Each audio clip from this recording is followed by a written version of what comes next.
साथियों, कभी याद करो कि आपको सबसे अच्छा क्या लगता है। सपोज आपको कोई चीज़ भोजन में अच्छा लगता है और वो रोज़ भोजन को रोज़ करो और देखो कितने दिन में आपको क्या हमेशा अच्छा लगता है। नहीं लगेगा। 1 दिन, 2 दिन, 4 दिन, 5 दिन, 1 हफ्ता, 10 दिन, 10 दिन बाद वही खाना जो आपको बहुत अच्छा लगता है वो नहीं अच्छा लगने लगेगा। अब सपोज आप बहुत पढ़ने वाले बच्चे हो या कोई इंसान हो, तो आप अपनी बेस्ट किताब चूज़ करो कि कौन सी किताब आपको सबसे अच्छी लगती है और उसको रोज़ पढ़ो। 1 दिन, 2 दिन, 4 दिन, 5 दिन, 10 दिन। कुछ दिन बाद आप उसको ऊब जाओगे, आप पढ़ नहीं सकते। 2 दिन से ज़्यादा नहीं पढ़ सकते। न्यूज़पेपर, जो न्यूज़पेपर सबसे अच्छा लगता है, 1 दिन की न्यूज़ आप दूसरे दिन नहीं पढ़ पाते हो। ठीक है। क्यों ऐसा होता है? क्योंकि वो चीज़ें जो हार्ट को टच करती हैं वो एक लिमिट तक टच करती हैं, उसके बाद उसका अस्तित्व खत्म हो जाता है। अब एक चीज़ बताओ, आप चाहे हिंदू हो, चाहे मुस्लिम हो, चाहे सिख हो, चाहे ईसाई हो, किसी भी धर्म की जाति के हो, आप अपनी रामायण पढ़ते हो या आप अपनी कुरान पढ़ते हो या आप बाइबल पढ़ते हो या आप गुरु नानक जी के भजन गाते हो, कभी बुरा लगता है? रोज भजन होता है, कितनी खुशी से आदमी सुबह जाता है हैं कि भजन सुनेंगे, वही भजन रोज सुनता है। रोजाना आप हनुमान चालीसा पढ़ते हो, रामायण पढ़ते हो, सुंदरकांड आता है, रोजाना कुरान आप पाँच पाँच बार की नमाज अदा करते हो। क्या नमाज कभी बुरी लगती है आपको? आप गुरु नानक जी का जो भजन चलते हैं कितना बढ़िया लगते हैं, मतलब सुन के मन खुश हो जाता है उसको। क्या कभी बुरा लगता है? रोज आपको अच्छा लगता है। तो ऐसा क्यों? आपको जो सबसे ज़्यादा पसंद है वो चीज़ आपको कुछ दिन में ख़राब लगती है, तो सिर्फ भगवान का नाम क्यों हमेशा अच्छा लगता है? क्योंकि वो एनर्जी जो भगवान की एनर्जी है वो उस पे से कभी नहीं जाएगी। इसलिए वो आपके मन को हमेशा अच्छी लगती है, क्योंकि वो आपके आत्मा जिसके अंदर इंस भगवान रहता है उससे कंपैटिबिलिटी होती है, उससे जुड़ाव होता है उसका, उससे कोरिलेशन होता है उसका। वो नॉर्थ साउथ पोल की तरह अट्रैक्ट करते हैं। यही सबसे बड़ी खासियत है जो ये आपको सिद्ध करती है कि ईश्वर है। अगर ईश्वर नहीं होता और अगर रामायण या जो चीज़ें हैं भगवान की वो भगवान की नहीं होती तो आपको नहीं अच्छी लगती। कुरान अगर किसी किसी प्रभु से किसी ईसा उनसे मोहम्मद साहब से किसी जो वो क्या थे, वो फरिश्ते थे, वो लोग, वो ईसा मसीह थे जो पैगंबर साहब, वो ईश्वर के फरिश्ते थे। वो जो वो मैसेज लेके आए, तो वो ईश्वर, वो ऊपर वाला जो सुपर पावर है, आप उसको कुछ भी मानो। हिंदू अपने धर्म से मानते हैं कि हर आप वर्ल्ड वाइड जाओ तो अलग अलग लोग अलग अलग चीज़ को मानते हैं, जिस तरह से देखते हैं। मैं आपको ऐसे बोलूँ, आप इसको धर्म को ऐसे लगा लो कि मैं अगर आपको एक एक एक चीज़, एक पत्थर देता हूँ या कोई एक एक एक आकृति देखता हूँ, मैं एक से पूछूंगा ये क्या है, वो उसको कुछ और तरीके से डिस्क्राइब करेगा, बोलेगा वही चीज़। दूसरा उसको किसी और तरीके से डिस्क्राइब करेगा, जो उसको जिस तरीके से समझता है उस तरीके से डिस्क्राइब करेगा, लेकिन अल्टीमेटली वो चीज़ वही होगी। अगर वो कहेगा ये लाल पत्थर है तो वो लाल पत्थर ही है। एक आदमी कह कुछ और कह सकता है, दूसरा कुछ और कह सकता है, लेकिन ultimately the purpose is same, वही पर्पज़ है उसका कहने का। यही मैं आपको बताना चाहता हूँ, यही मैं आपसे कहना चाहता हूँ कि अल्टीमेटली ईश्वर का नाम, भगवान का नाम, कोई भी धर्म जाति के किसी भी हो, अल्टीमेटली सब उसका नाम ही सबसे बड़ी चीज़ है। तो जो सबसे बड़ा नाम है, आप देखो, जो साइंटिस्ट हैं, जो रॉकेट छोड़ने जाते हैं, साइंटिस्ट है, रॉकेट बनाया है, इस धरती से दूसरी धरती पर पहुंच जाएंगे। ठीक है, इतनी पावर उनको इतनी नॉलेज है कि वो वहाँ तक टच कर जाएंगे। लेकिन रॉकेट सही से छूटे इसके लिए भगवान को सबसे पहले जाके मंदिर में प्रार्थना करते हैं कि प्रभु सफल करना। तो अल्टीमेटली आपको क्या लगता है? अल्टीमेटली वही है, अल्टीमेटली वही है। और उसकी क्या शिक्षाएं हैं? किसी का बुरा मत करो, झूठ मत बोलो।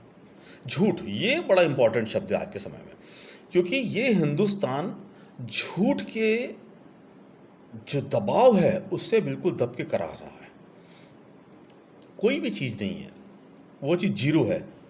हजारों लोग चिल्लाने लगेंगे, मीडिया, पेपर, हजारों लोग फॉल्स आईडी बना के अंधे भक्त लोग वो आज कहने लगेंगे ये नहीं, जीरो नहीं है, ये तो 8 है, ये तो 8 है, 8 है, 8 है, 8 है। सब झूठ बोल रहे हैं, सब झूठ बोल रहे हैं, कांग्रेस झूठ बोल रही है, राहुल गांधी झूठ बोल रहे हैं, ये झूठ बोल रहे हैं, वो झूठ बोल रहे हैं, ये 8 है, 8 है, 8 है, ऐसे चिल्लाने लगेंगे उस जीरो को कि लगेगा यही जीरो, ये वाकई में 8 है।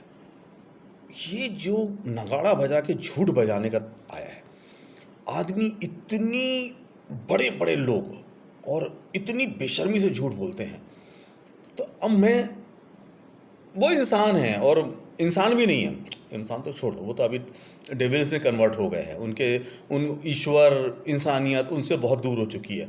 उनको तो 2 पैसा 5 स्टार में खाना, पैसे की हसरत कि और पैसा इकट्ठा करूँ, शायद मेरी सारी ज़िंदगी 5 स्टार खाने पीने में बहुत सारे अय्याशी में जाएगी, तो मुझे अभी ढेर सारा पैसा चाहिए।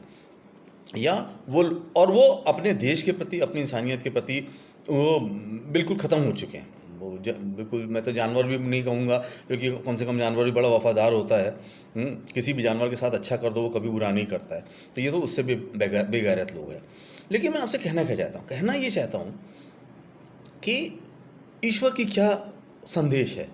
ईश्वर कभी कहता है झूठ बोलो, और जो झूठ बोलता है तो वो ईश्वर को मानने वाला हुआ, वो किसी धर्म को मानने वाला नहीं है। वो किसी धर्म को, किसी ईश्वर को नहीं मानने वाला है। क्यों? चाहे हिंदू धर्म हो, कभी ईश्वर ने ये नहीं कहेगा कि झूठ बोलो। मुसलमान धर्म हो, कभी पैगंबर साहब नहीं कहेंगे। मुझे याद है वो बचपन की कहानी, जो उसकी अशरफियाँ उसको भर के, याद है आपको कि वो जब बच्चा था उसको लोग, उसकी माँ ने अशरफियाँ उसके अस्तर के अंदर सिल दी थी, सदरी के अस्तर के अंदर। डाकुओं ने जब लूटा, उससे पूछा तेरे पास क्या है? उसने कहा अशरफियाँ। तो डाकू ने बोला अशरफियाँ तेरे पास? तो बोले हाँ। बोले दिखाओ। उसने अशरफी को निकाल के दिखा दी। तो उसने, यही डाकू को शर्म आई कि एक बच्चा अगर झूठ नहीं बोलता है तो मैं झूठ कैसे बोलूँ। उसने वापस कर दिया उसको सब। ये एक मिसालें हर धर्म, हर जाति के लोगों में अच्छाइयों के साथ जुड़ी होती है। अब जो लोग गुनाह कर रहे हैं और आप सब जानते हो वो गुनाह कर रहे हैं और आप चुप हो, तो आप क्या ईश्वर को मानने वाले हो? आप घर में पूजा करते हो और बाद में फेसबुक पे और पार्टियों में गुनाह का साथ देते हो, तो क्या आप ईश्वर आपकी सुनेगा? नहीं सुनेगा। यही कारण है कि सिर्फ घंटी बजाने से, ईश्वर की सिर्फ माला चढ़ाने से। और एक चीज़ मैं बताऊं, तो क्या चढ़ाते हो उनको? मैं आज के देखता हूँ लोग डॉलर की गड्डियाँ चढ़ा देते हैं, पैसों की गड्डियाँ चढ़ा देते हैं। मैं एक वहाँ पे गया मंदिर में, तो एक गुजराती सेठ साहब आए, उन्होंने सोने का मुकुट चढ़ाया, हीरे जड़े हुए थे उसमें, लग रहा था कि करोड़ों रुपए का है। भाई एक चीज़ बताओ मुझे, तुम्हारा है क्या? जब आए थे खाली हाथ आए थे, नंगे, कपड़े भी नहीं थे तुम्हारे पास, वो सब ईश्वर ने तुमको दिया। और तुम्हारे माँ बाप ने जो ईश्वर के स्वरूप में तुम्हारे साथ थे, उन्होंने दिया। तुम्हारा क्या है जो तुम किसी को दोगे? ये सब कुछ लाओ ऐसा जो इस पृथ्वी का ना हो, वो लेके आओ, तब मैं जानूं कि वो पृथ्वी की वो चीज़ तुम्हारी, तुमने कमाई और तुमने ईश्वर को दी।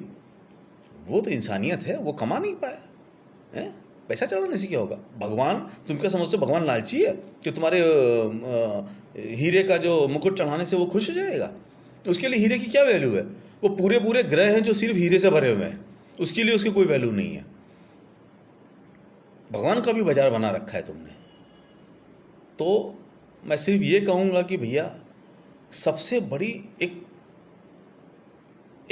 सबसे बड़ी जो भारत की जो सबसे बड़ी जो मजबूती है, वो ये है कि ये सब धर्मों का मिला जुला रूप है। यहाँ पे हिंदू, मुस्लिम, सिख, ईसाई, तमाम धर्म, जाति, तमाम लोग रहते हैं और यही यूनाइटेड हैं। और इन्हीं का जो साथ है, इनका जो यूनिटी है, वही सबसे बड़ी चीज़ है, क्योंकि वो हर कॉम्बिनेशन को लेके चलती है, हर तरह का कॉम्बिनेशन उनके साथ है। तो जो लोग दोस्तों झूठ बोल रहे हैं, जो लोग अत्याचार कर रहे हैं, जो लोग महिलाओं की इज्जत नहीं कर रहे हैं, जो लोग बच्चों का भविष्य ख़राब कर रहे हैं, वो कितना भी झूठ बोल के कितना भी कुछ कर ले हैं कि मैंने ये किया, मैंने वो किया, लेकिन झूठ तो झूठी है और वो ईश्वर को मानने वाले नहीं हैं। अगर किसी इंसान के हृदय में इतना सा भी अगर एक बूंद के बराबर भी ईश्वर जीवित है, तो वो झूठ नहीं बोलेगा, क्योंकि अल्टीमेटली सबको उसी के पास जाना है और उसके सामने ये झूठ चलता नहीं है। तो ये याद रखना और देखना तुम गुनाह करने वालों के साथ हो या ईश्वर के साथ हो, और तब उसके बाद तुम्हारी ताकत होनी चाहिए कि तुम अगले दिन पूजा करो, भगवान को मानो, भगवान का नाम लो। वरना तुम्हारे में कोई, सबसे पहले अपने को ये जो गंदा कवच ओढ़ रखा है, मैली चादर जो ओढ़ रखी है, उसे साफ करो, उसे हटाओ। बस देखो